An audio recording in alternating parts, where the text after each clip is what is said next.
سلام بچه‌ها، امیدوارم که روز خوبی داشته باشید. آرتین کردی هستم. امروز میخوام چند تا حرکت‌های دست در کارات، تکنیک‌های دست در کارات بهتون آموزش بدم و همچنین دو نکته بهتون یاد بدم که کاتاتون رو پرقدرت‌تر کنید. خب بریم واسه تکنیک‌های دست.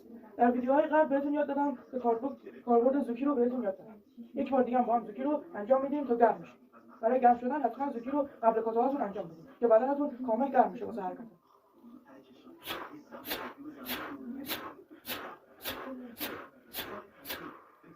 خب زوکی رو اجرا کنیم. بریم که تکنیک‌ها رو بهتون یاد بدیم. لیتس گو. خب اولین تکنیک زوکی جودان زوکی برای سر ندام برای جودان ایوکه. نگاه کنید این دست به صورت شیر مانند و این دست اینجا به صورت مشت از زیرش رد میشه.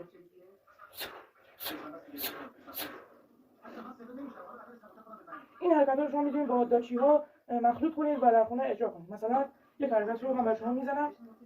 اسم این تکنیک ددان برای زنگوستو داشی.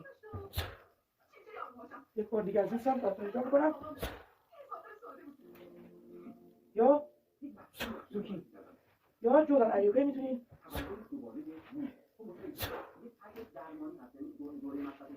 خب تا اینجا ویدیو آمدین لایک کنید، فالو هم بکنید و کامنت های قشنگتون هم بذارید. خب میریم برای دو نکته طلایی که کاتاتون رو پرقدرت‌تر می‌کنه. اولین نکته دست و پای. اولین نکته که میخوام بهتون بگم برای بدن. دومین نکته برای تخلیه نفس. خب اولین نکته رو بهتون بگم. خب قبل از اینکه بریم واسه کات‌های پرقدرت که می‌خوایم بزنیم، حالا قبل مسابقه دستتون رو به سمت جلو نگه می‌دارید و می‌کشید داخل بغل تا اینجا تا کمربندتون و میدین جلو با سرعت. میکشین جلو. حالا برای دم کردن پاهمون و سرعت کردن پاهمون چیکار کنیم؟ یک بار میذاریم جلو، یک بار هم به سمت درجه 45 قرار میدیم و میشینیم پا میشیم. این حرکت رو 20 بار انجام میدیم. خب بریم برای دومین نکته که از همه نکته‌ها در پرقدرت کردن کاتا بهتره. تخلیه نفس. هر چقدر توجه کنید، هر چقدر که تنفس ما در کاتا بیشتر باشه و پرقدرت‌تر باشه، کاتا ما قدرت بیشتری میگیره. الان مثلا نگاه کنید، من زوکی میزنم با تنفس کم. همونجوری می‌بینید قدرتی نداره، اما بخوام بهتر کنم الان بهتر شد.